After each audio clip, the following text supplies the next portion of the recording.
السلام عليكم ورحمة الله وبركاته. كسر دوادا channelkeena Saacid Infotek badiyaa channelkan waxaan kaga hadalnaa xogaha ku saabsan teknoolajiyada amba waxyaabaha ka cusub teknoolajiyada. Haddaba maanta waxaan idin haynaa war ku saabsan teknoolajiyada la xiriira kaas oo ah in dawladda India ay 60 application oo laga lahaa dalka China ay gebi ahaanba ka xidhay wadankaasi. Haddaba dawladda India ayaa mamnuucday ku dhawaad 60 barnaamijyo taleefanka gacmeedyada Shiinaha maalintii Isniinta oo ay ku jirto TikTok iyadoo la tixraacayo walaaca laga qabo amniga qaranka.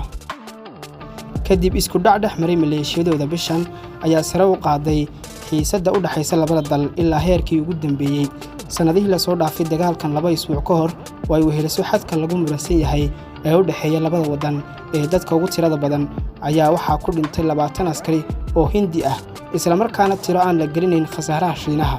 inkastoo Hindiya ay ku dhaaratay inay ka argudanayso haddana waxay aad uga hooseysaa Shiinaha xagga awoodda militariga iyo dhaqaalaha taasoo ku kalifaysa fursado yar.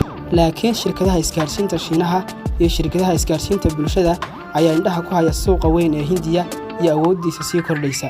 qiyaasii 50% muwaadiniinta 1.3 bilyan ee Hindiya ayaa internetka ku jira kasoo TikTok oo ah shabakadda caanka ah ee video wadaagista bulshada.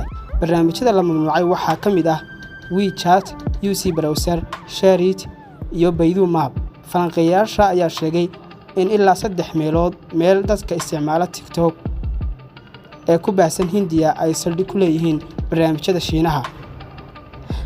shirkadda weyn ee isgaarsiinta Shiinaha ee Huawei ayaa noqotay mowduucyada qaarkood baaritaanada ugu weyn iyadoo mas'uuliyiinta Mareykanka ay ku cadaadinayaan xulafada ay ka mamnuuceen shirkadda inay dhisaan shabakadaha wireless-ka iyagoo sheeganaya inay kaalmeynayso dawlad goboleedka Shiinaha arrimaha internetka. Huawei uu dafiray eedeymahaasi tani markii uu dhacay isku dhacyada xuduudaha ee dilaaga horaantii bishan.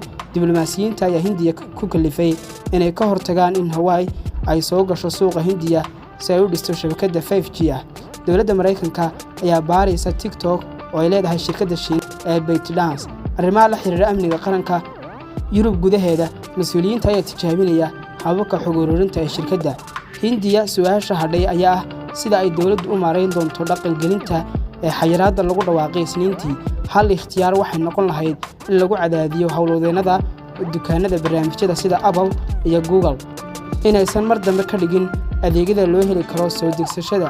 taasi waxay meesha ka saari kartaa tallaabooyin argudasho ah oo ay qaadeen mas'uuliyiinta Shiinaha.